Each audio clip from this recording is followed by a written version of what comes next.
wants to ignite en a nuestros flame corazones in our hearts para impactar so that we can las próximas impact the coming generaciones y generations. decirles, So we can tell them, mi Dios no ha muerto, God is not dead. mi Dios está vivo. He is surely Y el alive. fuego de Él And the fire arde en of mi God corazón. is burning in my heart.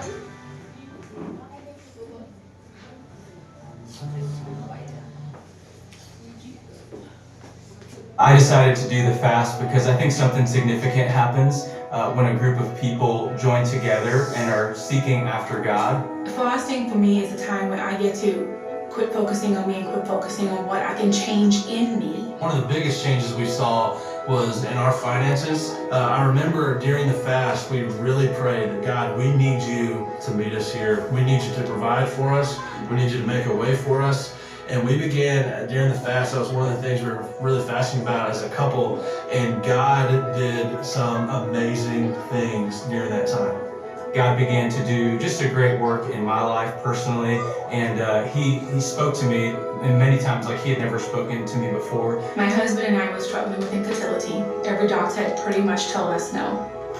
And so the last resort was going to IVF. And even then the doctor said, I'm sorry, Clarissa, it's not going to happen for you unless you try embryo adoption. At that point, Christ Fellowship was about to go into the Daniel fast, and I asked if I could come back for testing after the Daniel fast. We left the office that day, and my husband and I just pretty much committed ourselves to the Daniel fast and prayed every day, read our Bible every day. Things that used to worry me, things that I would get anxious about, I don't do that anymore because I've literally seen God provide for my every need since we've been down here. I felt like God challenged me personally to give my best spiritually, to be in His Word like never before. We went back after the fast, and the doctor did more testing and found that we had more eggs than was even humanly possible at that time. They said that my age was pretty much against me, but since they had positive results, they went ahead with the treatments. The result afterward was that we had a positive pregnancy, but every doctor pretty much told us no. God said yes. We got a positive pregnancy, and we now have two beautiful baby girls.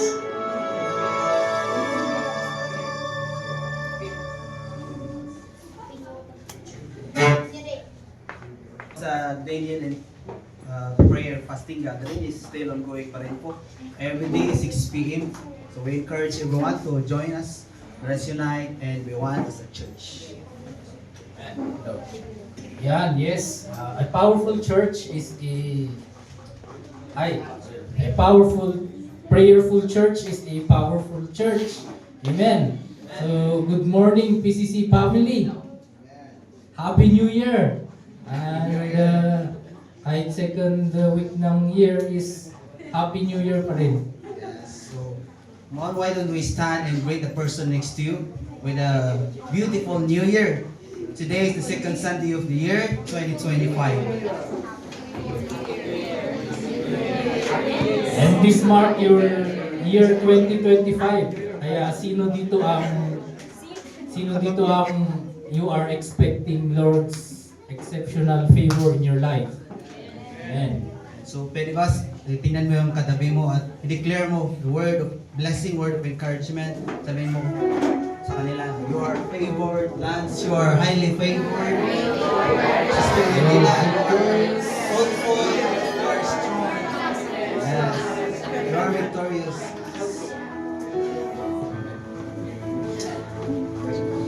Yeah, come on, let us take time to declare the words of blessings. Let us speak words that would stir up our hearts, their hearts, and let us start this year full of hope, full of faith, and full of God's heart. Amen. Yes, so let's give God a clap of praise. Hallelujah. Before we continue, read this verse in Genesis 17, verse 1 to 4 sa Amplified Version.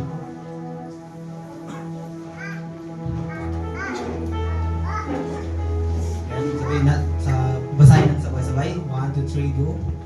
And Abraham fell on his face to worship, and God spoke with him, saying. From verse 1 po pala yun, sorry. 1 to 4.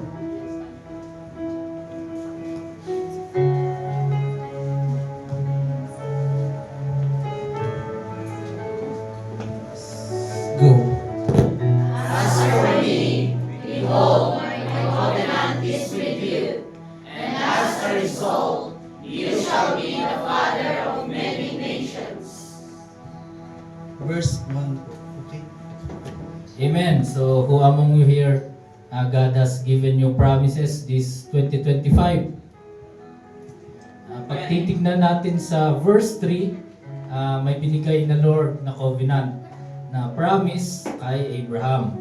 And may response sa Abraham. So anong kanyang response? And response niya is, then Abraham fell on his face in worship. And tayo rin, kailangan natin na kung ano yung response natin sa covenant ni Lord is very important. Yes. You know what? Hindi si Abraham ang nagsimula ng covenant, si Lord. So, and this year 2025, He wants to be in covenant with you. The Lord has given you the promise at ipapakita niya mismo sa inyong physical eyes. Makikita po natin. Amen. Kaya ngayon, may gagawin tayo. Magpapasalamat tayo sa mga pangako ng ating Panginoon. We will worship God today with all of our hearts, with all of our soul, and with all of our minds and strength. Because we love Him and He is our Father. So right now, let us pray and thank the Lord. Yes, can we all place ourselves in the presence of God, and let us pray as we open our service in prayer. So yes, Lord, our Heavenly Father, once again, we praise and glorify your name. We thank you so much, O God, for this past week. We thank you, O God, for sustaining us, for protecting us, and for being with us. And here we are again as we face a new week. We bless you, O God, for this opportunity. We are gathered here once again to bless you, to praise you, and to experience you, Lord. I pray, O God, that you will immerse us in your presence and you saturate every one of us here. I pray that everyone will enter this place, will leave, O God, being filled with your amazing presence and with your perfect love, Lord. And I just pray, O God, that this day will be a day of victory, a day of renewal, of restoration, of revival, of miracle, and healing, O God. The weak will be strengthened, the sick will be healed, O God. Those who have worries in life, O God, will find peace and comfort in you. And Lord, give us the joy and the peace, O God. Deepen our faith, O Lord, and we rebuke any distractions from the enemy, O God. Remove any disturbances and hindrances, O God. And I pray, O God, that you'll give us the focus and the undistracted heart for us to fully feel, O God, and encounter you this day, O Lord. And I pray, O Lord, those who will be used in front, O God, that you'll give them the double portion of your anointing. And I pray, O God, that every word, every song, and every prayer spoken give glory to your name and enable us to draw closer and closer to you, O Lord. We commit everything to you, O God, and Lord, we expect something great from you. May everything we do edify us and be pleasing before you, O Lord. And we just declare victory, and I give you all the highest praise, the highest glory and adoration. In Jesus' name we pray. Amen. Praise God. This year is a year that we need to become strong and reliable. That's the word of the Lord for us this year through our senior pastor in this church. And pero tignan mo yung katabi mo. Tanungin mo nga kung naisip ba niya, pag na-imagine niya na one day, hindi lang si Jesus yung makikita niya, pero kung how does it feel kaya na makita sina Moses, sina Abraham, pakitanong nga, aside from Jesus, sinong gusto nilang makita in the kingdom of God?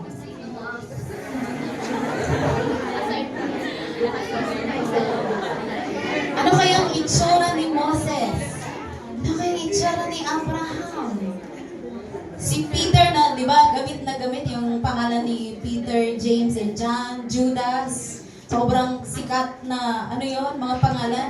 Pero yung Judas na disciple ni Jesus, dalawa yun ha. Yung isa yung nag-betray, yung isa, yung hindi naman. Baka iniisip nyo, bakit si Judas? But you know, this morning, I believe we are looking forward to seeing face-to-face Jesus Christ. And yun nga kanina, may sinabi bang ibang gustong makita? Sino? Si Adam daw. Ano itsura ni Adam? But for us to enter the kingdom of God, the word of the Lord says it takes holiness and righteousness. I don't know how have you entered this year 2025. Kapag ikaw yung tao na wow, is still so strong, and then grabe ang bilis pa rin ng takbo sa journey as a Christian, or ikaw yung sobrang broken na parang sa tingin mo is hindi siya pwedeng maayos. Pero thank God, because sa four gospel, sinasabi doon na all things are possible for those that believe. Kahit yung bleeding woman ng 12 years, the moment she activated her faith, and the faith must be accompanied by action na lagi nating naririnig. May isang mentor from isang napakasikat na company, sabi niya na, faith is the reality of what you believe.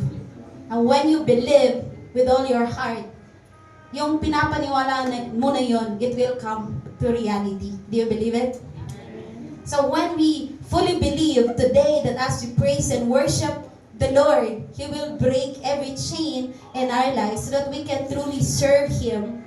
And yung sobrang gusto ng lahat ng Kristiyanong marinig na, well done, my beloved servant. Welcome to my kingdom. Amen? Lahat tayo gusto natin yon. So this morning, let's sing this. Let's prophesy in Jesus' name. Now though this moment it seems so impossible, but because we have faith in Jesus, everything will be possible. Amen?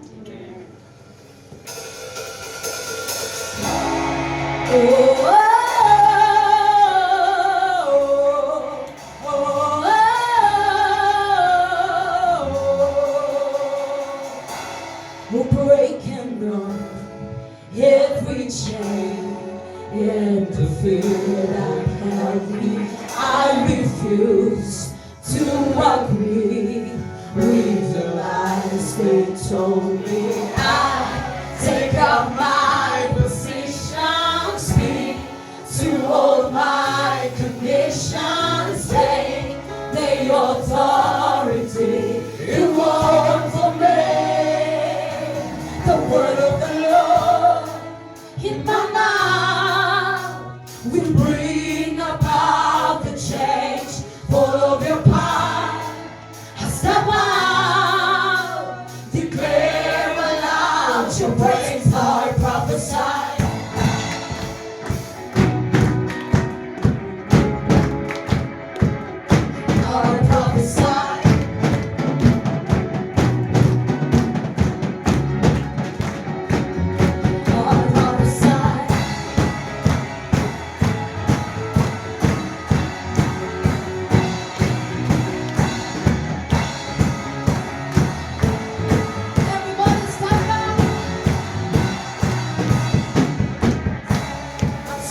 When we are weak, we always become strong in your presence.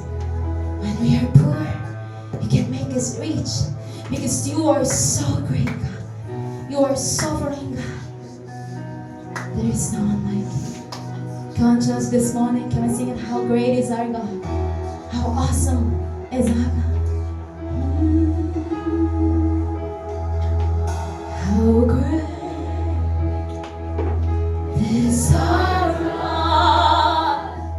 Oh, sing with me. How great is our God?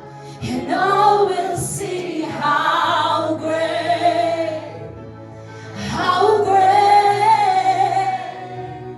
is our God. The splendor of the King, clothed in majesty. Let all the earth rejoice, all the earth rejoice.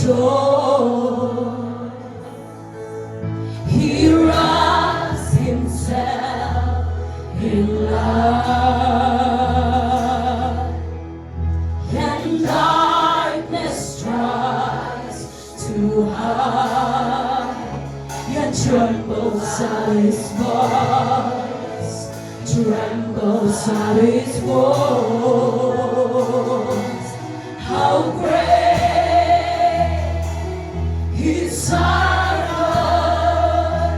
Sing with me, how great is our God? And all will see how great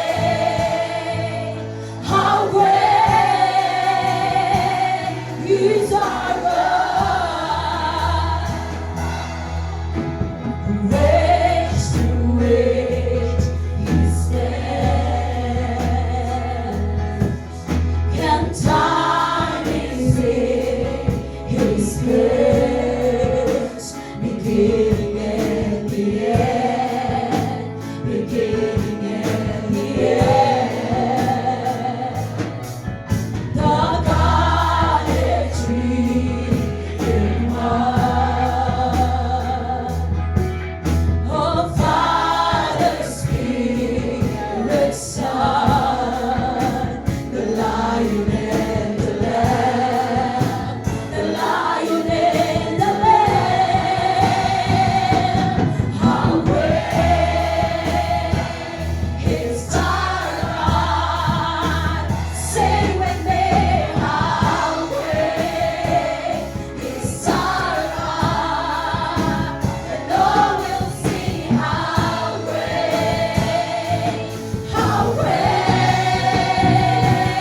is our God. Oh, name above all names, you are worthy of all praise. Set my heart to sing, how great is our God. Oh, name above all names, worthy of all praise. And my heart will sing, how great is our God.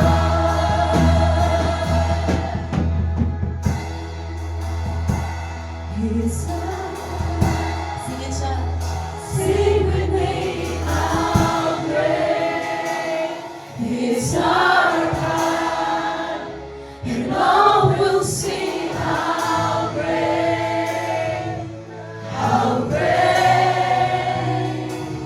is our God. Oh, name above all names, you are worthy of all praise. And my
is no one like you.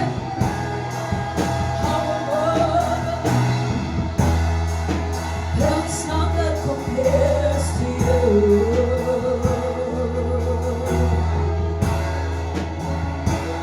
There is none that compares to you.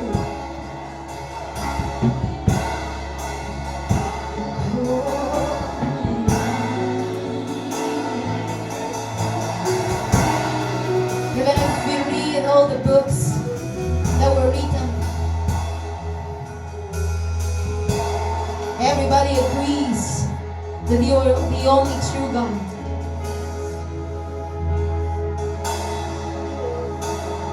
The only true God who loves, who cares, who heals, who mends, who accepts. That is you, God. How great are you? How awesome are you? It's you who made the universe. It's you who made the heavens and the earth. So who else can compare to you, God? Who else can compare to you? None. Because you're the beginning and the end. The gods of all, the God of all the gods. The Lord of all the lords. And the King of all the kings. There is no one greater than you. And there is no one more worthy to receive our praise and worship than our God. Today, we are lifting you high because you deserve it. And this is our desire, to give you the kind of praise and worship that you deserve, that is in accordance to your worth. God, we lift up our hands because this is the only thing that we can give you. Showing our surrender to you, our reverence before you. We stand in awe. We stand in reverence of your greatness. There is none like you.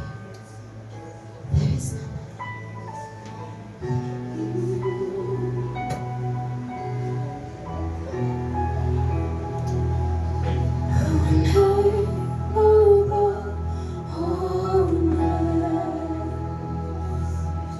You are worthy of our praise. In my heart.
The Lord is great.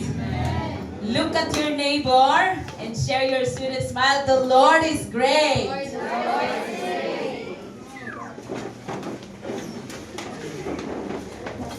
The Lord is truly great and wonderful. That's why we are here this morning. His love.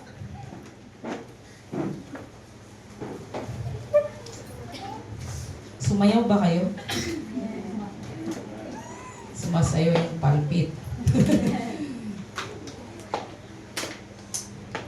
New Year! Tingnan mo, ano, may bago ba sa katabi mo?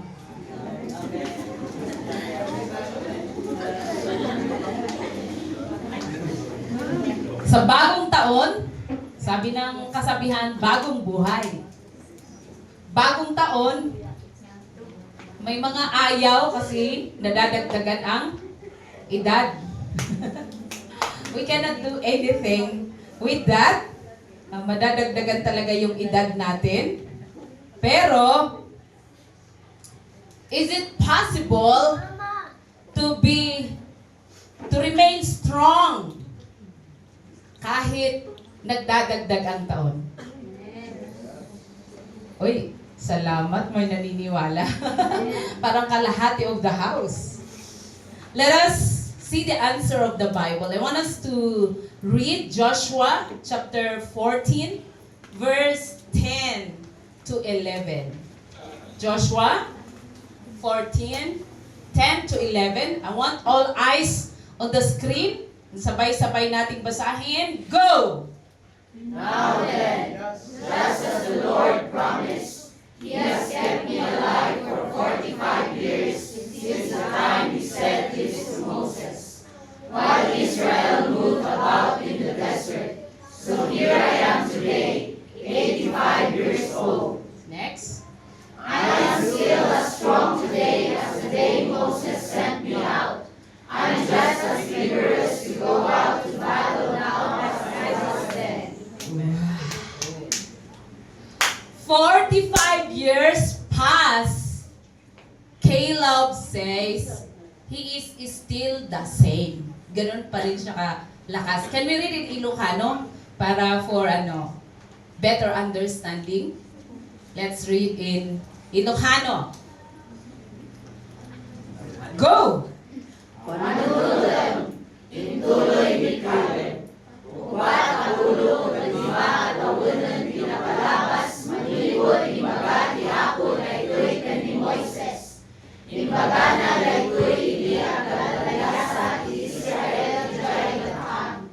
When, manipod hindi, imbalubos tihapon ang biyaga. Kitaan na, 80 at 5 itawon ko. Noon namigsaak pailaang akas hindi imbahunak ni Moises. Namigsaak pailaang ang makibugat pindo makaramit iyanan. Woo! Can we give clap of praise to the Lord? I want to tell you a very great news from the Lord, from the Bible. We can be like Caleb. Amen. Look at your neighbor and say hello. You can be strong. You can be ever strong. Our title today is Ever Strong. I like, yung kasi yung revelation ko, ever strong. And then when I look at the dictionary, grabe yung meaning ng ever. It says there, always. At ang daming synonyms. Pero ang pinaka is always. So always strong. And I tell you today, this is the word of the Lord. And He's telling you, now we can be always strong. Can we pray? Lord, we thank you so much for your word. I'm so excited. Nakakatuwa to hear, to read, and understand your promise. Because kung ano yung ginawa mo sa buhay ni Caleb, you are also saying it to us. You can also do it to us. That we can stay strong kahit na nagkakaedad na kami. We can remain strong because of your grace, because of your love for us.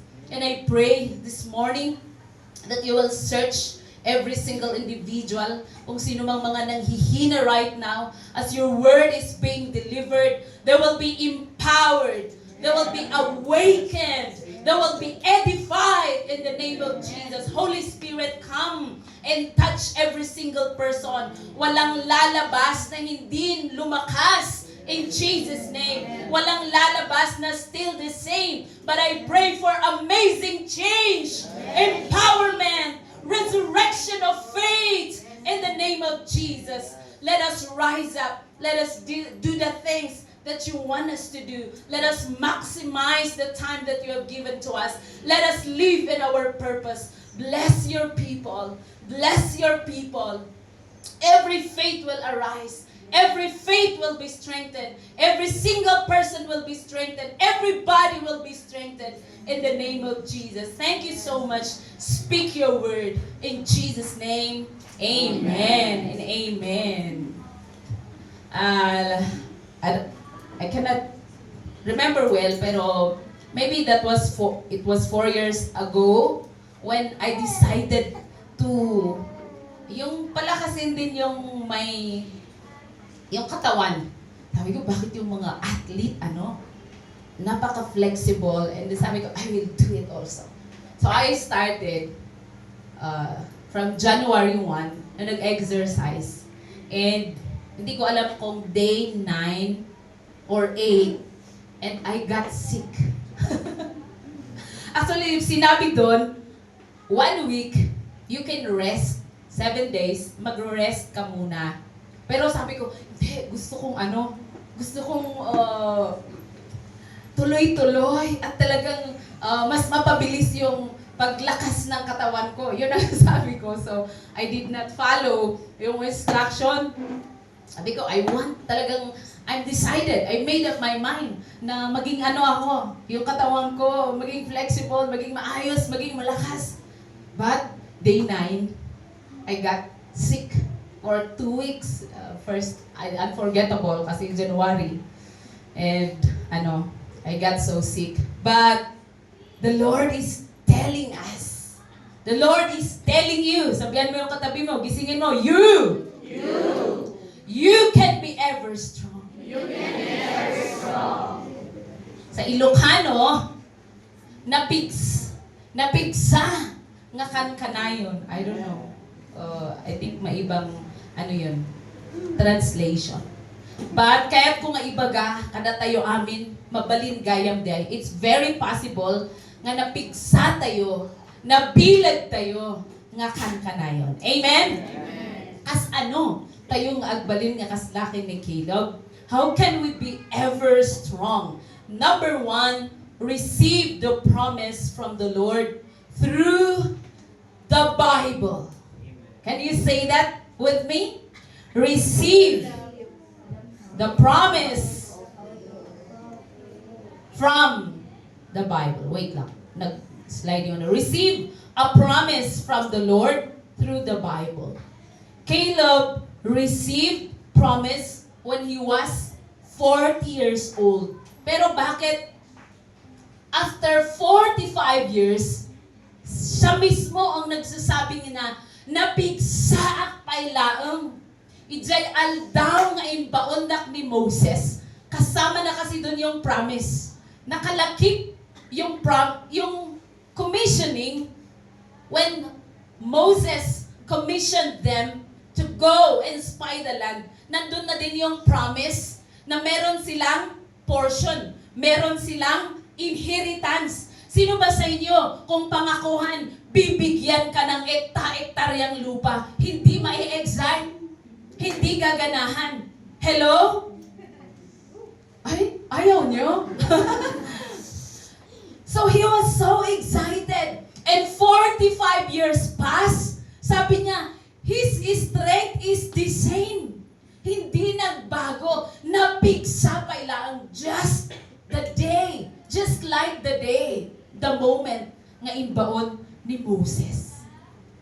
And I want to tell you, if you will receive a promise from the Lord, it will activate your faith. yung tulog mong pananampalataya, when you receive the promise of the Lord, yes, magre-resurrect yan. Tingnan mo ang katabi mo. Nag-resurrect na ba ang faith? January ngayon eh. And I always ask, especially the primary team, ilang beses kong sinabi, hindi ko kailangang sabihin every January, but it's already my command that every New Year, you must see to it. Hindi kayo kakain if you will not receive a written promise of the Lord for your life for the new year. And it's already my lifestyle. And I believe because of that, na naging lifestyle ko, yun nag-activate ng aking pananampalataya. That's why I can run. I can go the whole year. Wala ba akong naging problema last year? Marami. But how did I become strong? Because of the promise of the Lord. So, receiving the promise of the Lord activates your faith. Next, receiving the promise of the Lord gives you confidence. Hebrews 13:6. Can you read that? Can we read that? Hebrews 13:6. Go! Say with confidence, the Lord is my helper. I will not be afraid. What can man do to me? Ganyan babasahin yan? So, we say with confidence, the Lord is my helper. I will not be afraid. What can man do to me? May angas. Hindi. The Lord is my helper. I will not be afraid. Pero nanginginig na. No. When you have a written promise of the Lord, you will really have confidence. He prepared a table before me in the presence of my enemies. Alam niyo ba yon? Wow! Tinitingnan ka ng kaaway mo. Ang sasarap ng pagkain mo. Yung kaaway mo, walang pagkain. That's what the Lord will do sa mga anak niya. So it's very important. Every New Year, every birthday, every time in your life, merong major decision na gagawin, kailangan may written promise si Lord sa iyo. And it will surely make you strong. It will surely fan into flame your faith. Hindi ka manghihina. Ganon ang nangyari kay Caleb. That's why even 45 years passed, he is the same as the day Moses commissioned him, because he has a promise from the Lord. So receive a promise from the Lord. Very important. Sinabi ko the other time, right? Nung end ng taon na ito, na binasa ko again. Many times, pag last year, I read 2.5 yung Bible. 2 times I read the Passion, the Message, and then the Good News translation. Pero hindi ko natapos hanggang December. So, nag-extend ako ng, I think, a week. So, natapos ko 3 version, including first week of January. And then, pag nadadaanan ko ulit yung mga promise ni Lord sa buhay ko, kinikilig ako because it's still there. It's still the same. Nakakabigay ng lakas yung message ni Lord, even to my marriage. Kaya nung binasa ko ulit, I went to my husband. Sabi ko, with you, magkasama tayo. We will do the work of the Lord. Because I received a written promise from the Lord, a written word from the Lord before I got married. So, sa lahat ng decision na gagawin natin, every year sa buhay natin, kailangan meron tayong, we will receive a promise from the Lord. Amen? Amen. Number 2, to remain strong, we must, hindi lang tayo Meron kasi maraming ganon. Meron silang natanggap na promise ni Lord, pero tinago. Hanggang doon na lang. Yes, I have promise. Number 2, we need to believe the promise. You know, this was my devotion last week. Genesis 15:5 and 6. Can we read? Nakakatuwa. It really helped me open my eyes, awake my soul, itong verse na ito. It was my rema last week. Can we read? 1, 2, 3, go! Look up at the heavens and count the stars, if indeed you can count them. Then he said to him, so shall your offspring be. Abram believed in the Lord, and he credited it to him as righteousness. Alam niyo ba itong promise na ito? Abraham is nagmumukmuk siya. Sabi niya, Lord, pinayaman mo ako. Ang dami kong malawak ang lote ko. Marami akong animals. May gold and silver. Mayaman talaga ako. Pero, ang heir ko, anong Tagalog nun? Tagapagmana ko, ay haan ko nga anak, timang tawid. Ijay amin nga inted mo nga bendisyon kanya. So, parang sad naman ng buhay ko. Anong Ilocano nun? Ha? Nakaladlading at mat nga biyag ko or nagkasang nga biyag ko. Parang ganon. And it's verse 5, the Lord talked. And the Lord said, can you go to verse 5? And God to Abraham, out from nagmumukmuk, ali ka nga dito, Abraham. Sabi ni Lord, at inilabas niya sa tent. And sabi niya, look up at the heavens and count the stars. Grabe, from walang anak. At matanda na. And sabi ni Lord, count the stars, if indeed you can count them. Then, He said, so shall your offspring be. Sige man, bilangan man amin nga stars. Nga ti Ilocano ti star? Ha? Between. Ano yan, Tagalog? Talaw? Hindi ba kang kanaw yan? Hindi tayo marunong ha. Okay. The stars. Mabilang yun ba? Sino kanya yung tinang bilang yung stars?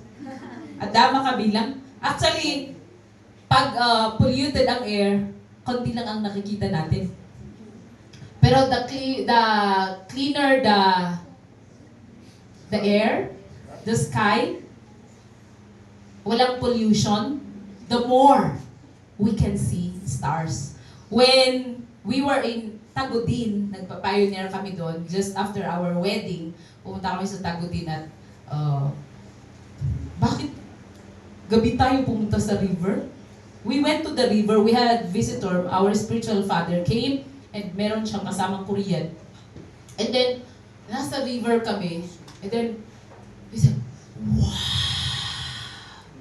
Grabe yung wow na wow siya. Ay, he cannot remove his eyes from the sky. Laging nakatingala.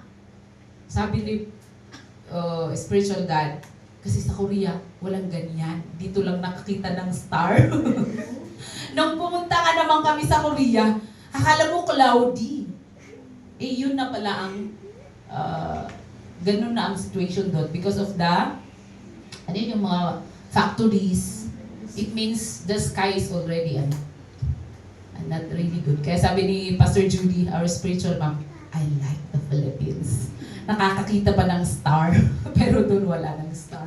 Okay, anyway, it's not about the star, but it's about the promise. Let's go to verse 6. Grabe, ganyan yung promise ni Lord. Parang unbelievable. Pero look at Abram. Abram believed the Lord, and He credited it to him as righteousness. Just like a baby. Nilagay mo dyan. Talon ka, I will catch you. Then right away, tatalon. You know why? I thought easily talagang maturuan yung mga bata. Naalala mo, pero pag matanda na, natuturuan mo, Hes, lulunurin mo ako eh. Ganon. Pero pag bata, come on, just swim. So our kids knows already how to swim. Kasi ang dali talagang turuan ng mga bata. Jump and then they will really jump. The same with Abraham. Grabe yung promise na sinabi ni Lord. Magloko-loko ka mo, Lord. Lakaya ko, tapos ag-anak, tikas lang stars. Hindi ganon ang respond ni Abraham. Pero just after the promise of the Lord, you will have a generation, magkakaroon ka ng descendants na kagaya ng stars in the skies. Sige, kung hindi ka mamaniwala, come. Sa beach naman tayo. Sabi ni Lord. And then, sige, bilangin mo yung sun. Yan ang descendants mo. You know? Kung ako yun, talaga, parang 50-50. Siguro gano'n ang respond ko. Pero look at Abraham. He believed right away.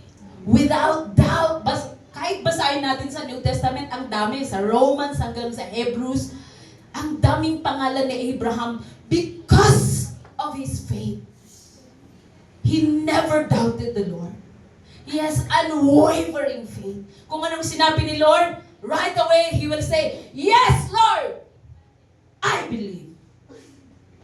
And then anong nangyari? Naging tuloy pati tayo.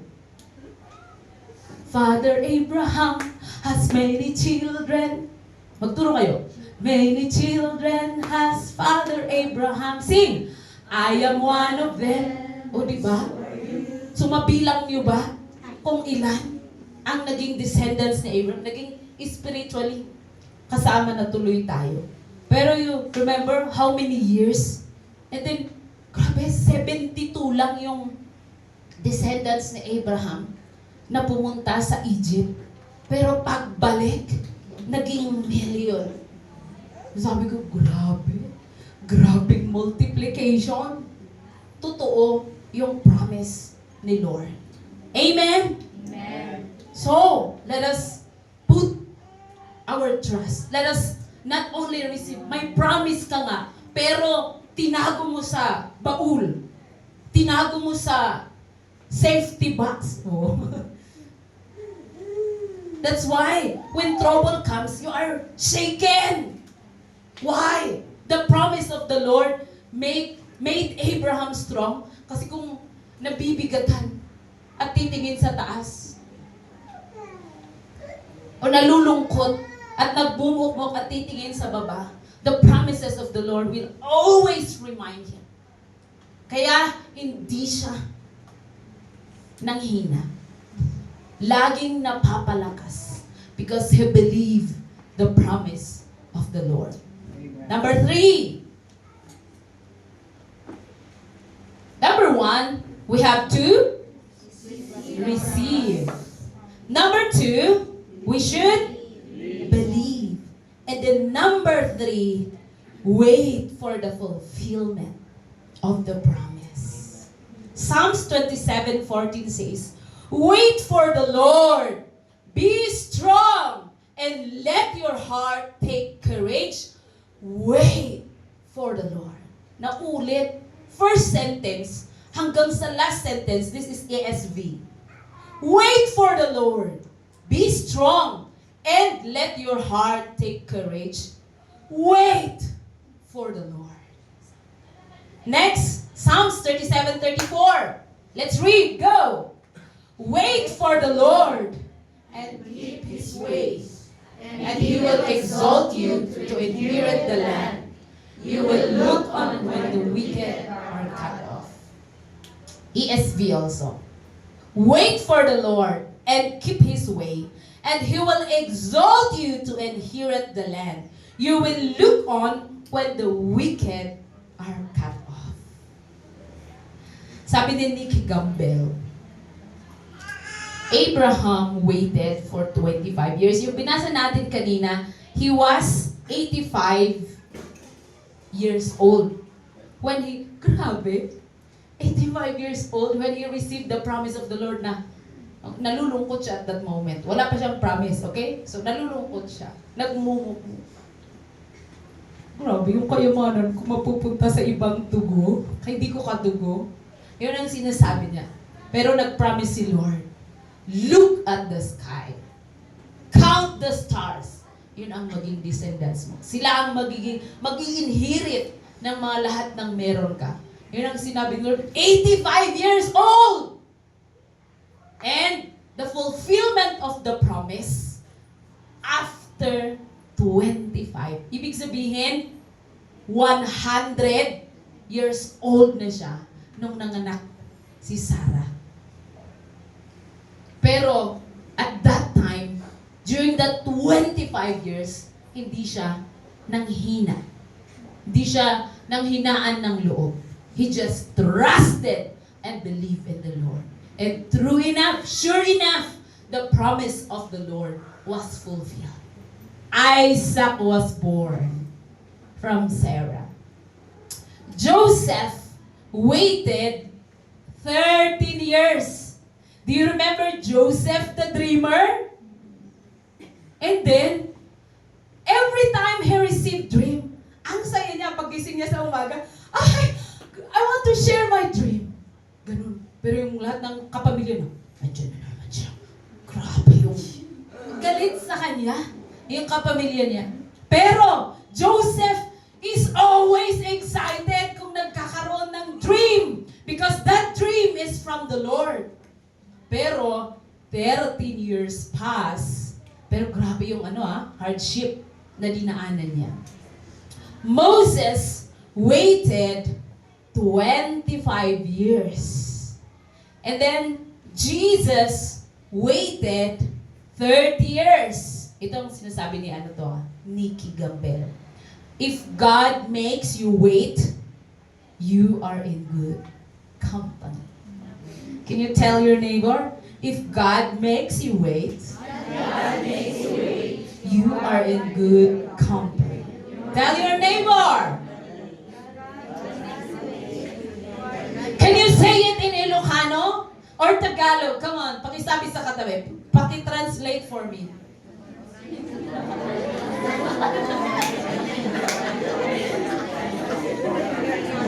Ita-translate yung katawa kayo lang.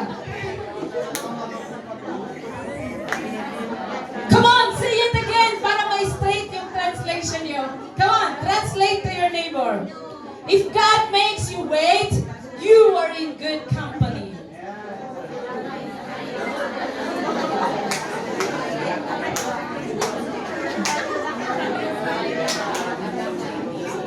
And in my additional, si Nikki Campbell ang nagsabi nito Abraham waited for 25 years, Joseph waited for 13 years, Moses waited for 25 years, Jesus waited for 30 years.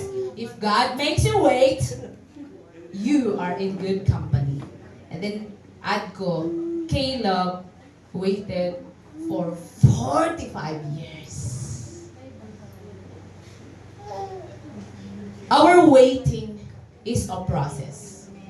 The Lord is qualifying us. Nanood kami ni Pastor ng yung Many Masters ni Chinkitan.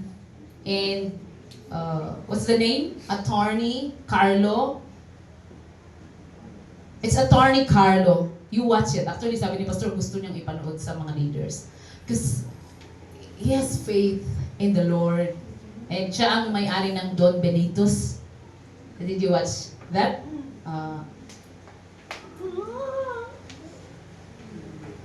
Ano yun? So, it is really very important. Sabi nila, kung nakikita nila yung mga anak nila, sabi ni Chinkitan, yung ibang anak kong hindi talaga marunong magpasalamat, hindi ko binibigyan gaano, sabi niya. Pero yung mga anak daw niyang grabing naging lifestyle ang gratitude, even hindi gaano maganda ang sitwasyon, marunong mag-thank you. Tuwang-tuwa daw siya. And the same with the attorney. Sabi niya, ay, pag ganun daw ang nakikita niya, ay, hindi pa to ready. Hindi pa to ready for the blessing. Ganun daw ang ano nila, ang ano yun, judgment, parang ganun, ang assessment sa mga anak nila, sa mga tao in the company. Pag hindi mo makikita ng mapagpasalamat na attitude, ibig sabihin, kailangan mo process ang character. So, the same with us. Meron ng binigay na promise si Lord, but wait for the right time, for the right, hintayin na mahinog. Ikaw din mismo, ready for the blessing of the Lord. Kasi kung pre-promise na naman ni Lord yung inheritance na malawak, tapos pagpasok, and then right away binigay kay Caleb, maybe nawalan ng gratitude, pwedeng nanlupay-pay, but what made him strong all the way, what made him ever strong, is holding on to the promise and then developing the character. Kaya pinoproseso tayo ni Lord in the waiting. Meron yung song, di ba? I will praise Him while I'm waiting. Di ba? We should praise Him. We should honor Him while waiting for the promise of the Lord. Ibig sabihin, ayusan ng buhay, ayusan ng character before the promise, before the fulfillment of the promise. Amen?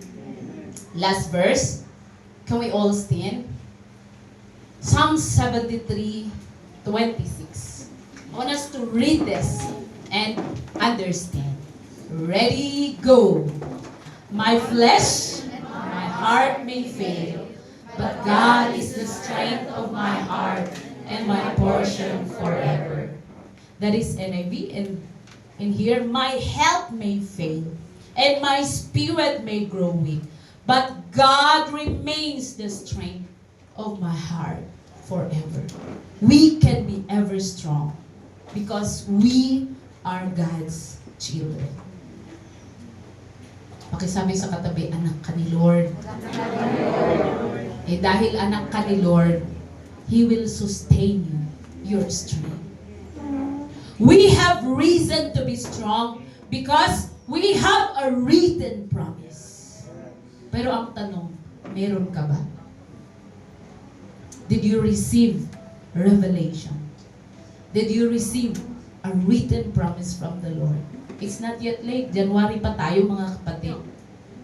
Go to the Lord. Open your Bible. What is your word for me? I think since our marriage, it's already my lifestyle. I need a written word of the Lord for me. Sometimes I memorize. Sometimes mahaba kasi, kagaya this time many verses in Peter. So hindi ko ma-memorize. Pero I always go to the promise of the Lord. And it makes me strong. We must be strong because we have a mission. Kapatid. Can you look at your neighbor? Kapatid. May assignment tayo.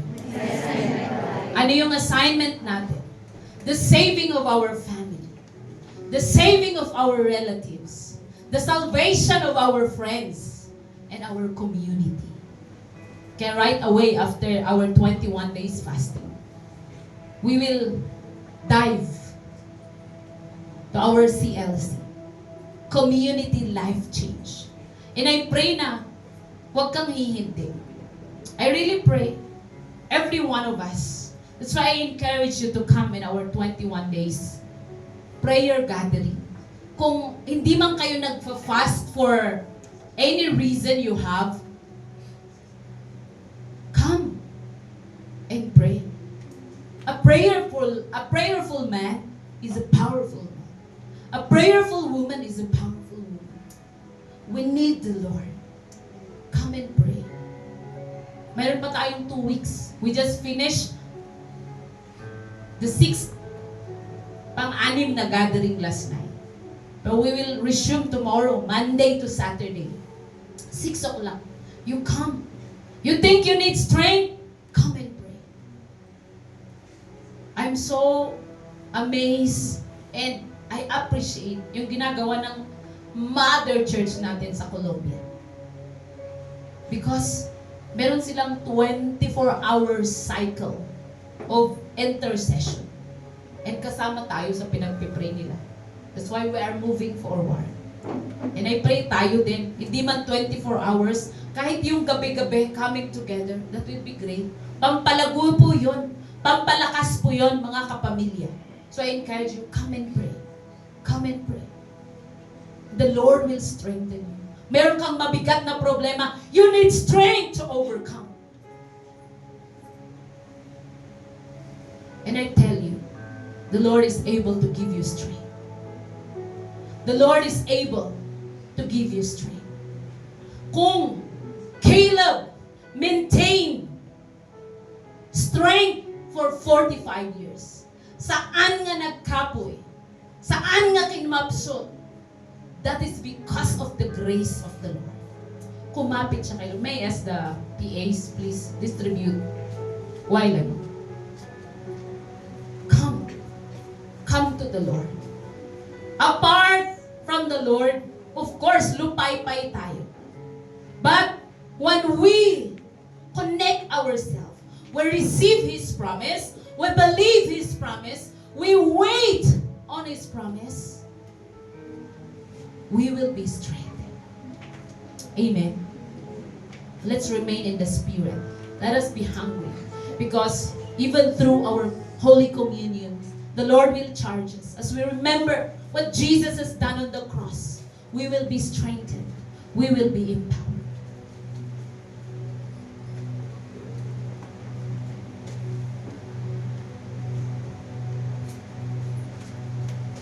Amen. In Holy Communion, it says that in remembrance of Jesus. Now today, let us remember that Jesus made it possible for us to always be strong, to become strong ever, to choose to be strong. Now, Jesus' sacrifice has given us victory on every situation we are facing. Eh, mga kapatid, choose to be strong in Jesus. Amen. He can really give you strength. He can give you courage. He can give you idea, strategy. How can you overcome yung mga pinagdaraanan niyo sa buhay? Amen. Kasi God wants that you, that and me, we will walk on the victory, on the life that He has designed for us. John 10:10 says, Jesus came to give us life, not only life, but abundant life. God wants us to live in that life, abundant life. He does not want na yung problema, yun yung tumatalo sa atin. Gusto niya, ino-overcome natin yung mga problema natin. Kasi alam ba ninyo, when you overcome, God is being glorified. God is being lifted up when we are overcoming. People can see that your God is alive if you are overcome. Hindi po gusto ng Panginoon na taon-taon na lang, parang pagpatapos ang taon, palupay-pay ka, pag January, nag-aano ka ulit para lumakas ka. Hindi po yun ang gusto ni Lord. Gusto po ni Lord every January sana, bagong lakas. Hindi yung parang grade 1, nung last year, mag-grade 1 ka na naman, hindi gusto ng Panginoon. That's why today, I want you to receive the promise of the Lord that in Christ, you can become strong. Amen. Hindi na natin babasahin yung verse. But in Christ, you can become strong. He suffered. So that in our suffering, maramdaman natin that God has suffered for us. In our suffering, we can overcome because of Jesus. And then, of course, andito yung covenant ng Panginoon sa atin. meron siyang covenant. Hindi niya tayo pababayaan. Hindi niya tayo iiwan. Let's lift up the bread. Let's pray. Thank you, Jesus, that you have overcome all the pains, all the hurts, all circumstances, so that we, your people, your children, when we face such many kinds of trials and circumstances, we will always overcome. Lord, today I pray that you restore our faith to believe in what you have done for us, Jesus. Lord, this morning I pray, help us to choose to be ever strong. Amen. That we will always be strong no matter what we have. Thank you for your body, Jesus. This we pray in Jesus' name. Amen. Let's eat the bread.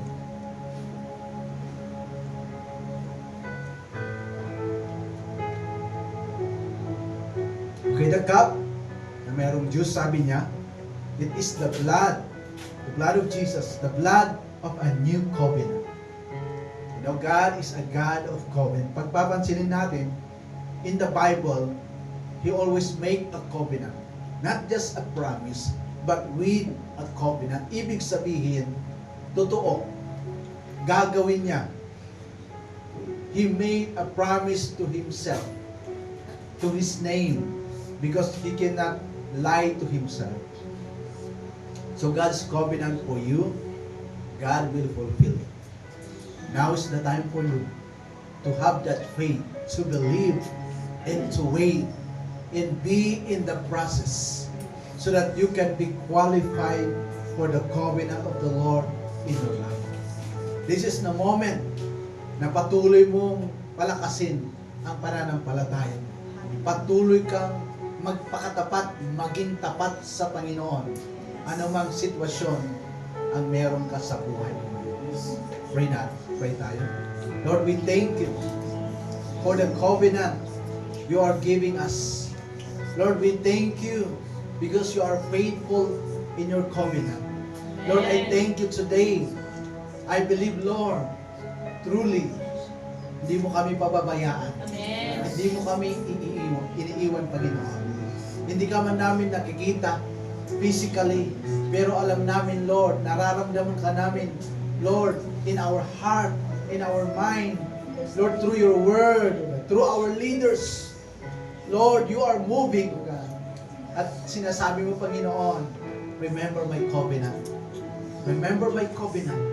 Be strong because I have a covenant with you, and I will surely fulfill my covenant with you. Thank you, Father, for the blood of Jesus. The blood of Jesus has destroyed the power of death, destroyed the power of poverty, has destroyed sickness, Lord, in physical and emotional, in the name of Jesus. Thank you that your covenant is for our life, O God.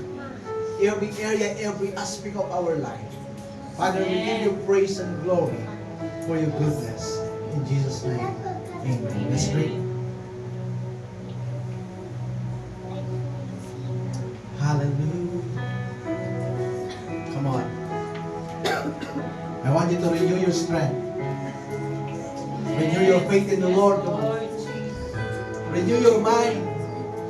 The more we have to be thankful to the Lord, the more we have to glorify God in our life. The moment na binabago natin yung attitude natin, yung character natin, that's the time na mas palapit tayo doon sa covenant ni Lord sa buhay natin. Hallelujah. Come on, strengthen your faith. Strengthen your faith. Strengthen your faith in the Lord. Come on, it's time to na this morning, mas ayusin mo yung covenant mo sa Panginoon. Ayusin mo yung commitment mo sa Panginoon. This morning, sabihin mo, Lord, the more na magsisilbi ako sa iyo ng totoo, ng tama, Lord, the more na mas aayusin ko yung pananampalataya ko, Panginoon. The more, Lord, na mamumuhay ako ng tama, ng totoo, ayon sa iyong mga salita, ayon sa iyong mga kagustuhan, Panginoon. Salamat, Lord. Salamat, Lord. Salamat sa pangako mo sa akin. Salamat sa covenant mo sa buhay ko, Panginoon. Kaya, Lord, magsisilbi ako with all my heart, with all soul, with all my mind, O God. Sisiguraduhin ko, Panginoon, na mabubuhay ako sa purpose ko, Lord. Sisiguraduhin ko, Lord, that I will be a light to other people, that I will be a blessing to other people, O God. Hallelujah. Hallelujah. Hallelujah. Lord, salamat po for making us stronger than before, O God. Thank you, Lord, for reminding us na mayroon kang covenant sa amin, Panginoon. Thank you, Lord, for today we remember that Jesus has already conquered everything for us. All we have to do is to believe it and to obey yung commands mo, Panginoon. Salamat po, Lord. I declare and I believe today, wala na pong pamilya, Lord, ang maghihirap. Wala na pong pamilya, Lord, ang mawawasak. Pero today, I declare in the victory that Jesus has conquered for us. I declare life in every family. I declare life in every marriage. I declare life sa buhay ng mga kabataan in the name of Jesus. In the name of Jesus. All of us, we will ever be strong. Whatever challenges, problems, circumstances ang haharapin namin, Panginoon, mas lalo kaming tatapang sa iyo, Panginoon. Salamat po, salamat po. Father, I pray for your love be upon your people always. Jesus, what you have done for us, we believe it. We believe it. And we will always claim it and apply it in our daily life. Holy Spirit, may your comfort, may your guidance, may your leading, yun yung gagawin namin, Holy Spirit. Yes. And I believe, Lord, that your love, your goodness, your faithfulness, and blessing and favor will overtake us all the days of our life. In Jesus' name I pray. Amen. Amen. Hallelujah. Praise the Lord.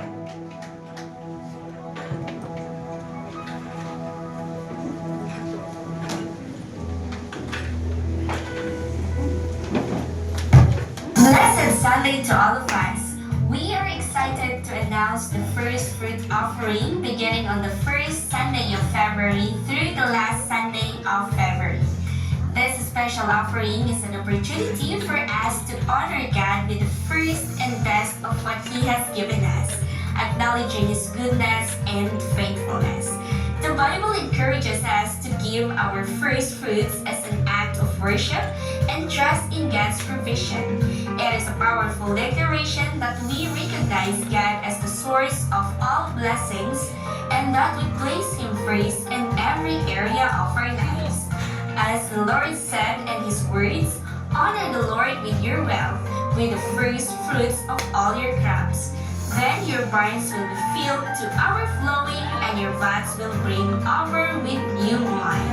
Proverbs 3 verse 9 to 10. We encourage each of you to prayerfully consider how God would have you participate in this act of faith, dedicating the first of your resources for His glory. We believe that as we honor God with our first fruits, He will bless the rest of what we have in abundance. The offering period will be from the first Sunday of February, that would be February 2, 2025, to the last Sunday of February, February 23, 2025. Let us come together in faith, knowing that God is faithful to provide for our needs and to bless us abundantly as we honor Him with our first fruits.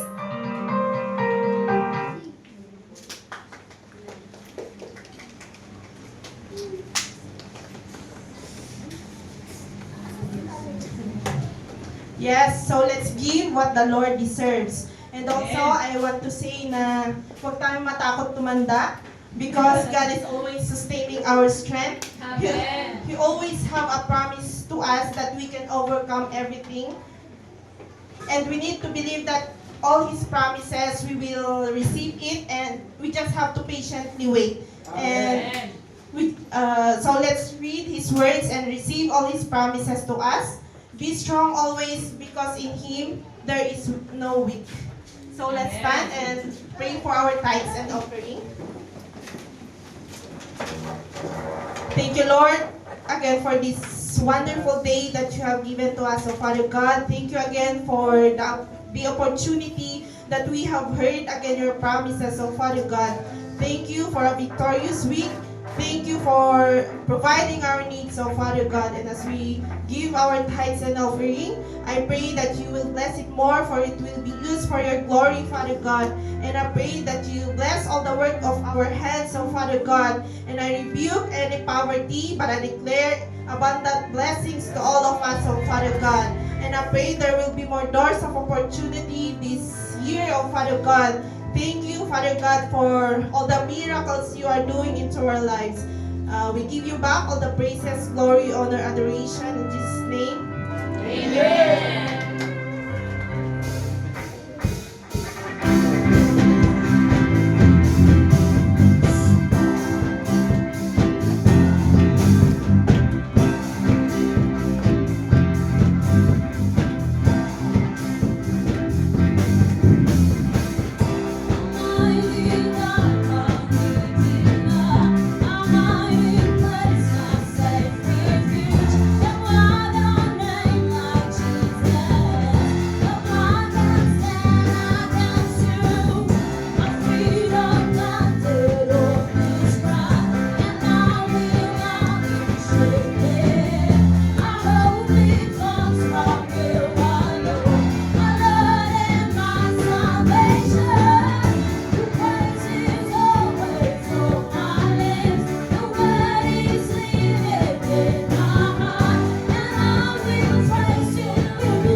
Shalimar. Wow.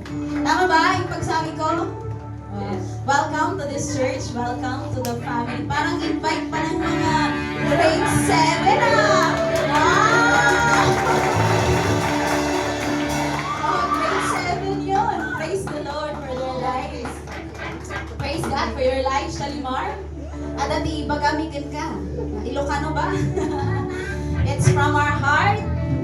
Oray, apan ka eskwela ng bigat. We always remember these words from us here, your family. So, Jay mabanda ni ayan da Jiko kanda Jingshe. Let's stretch our hands towards him and tell him 1, 2, 3, we love you!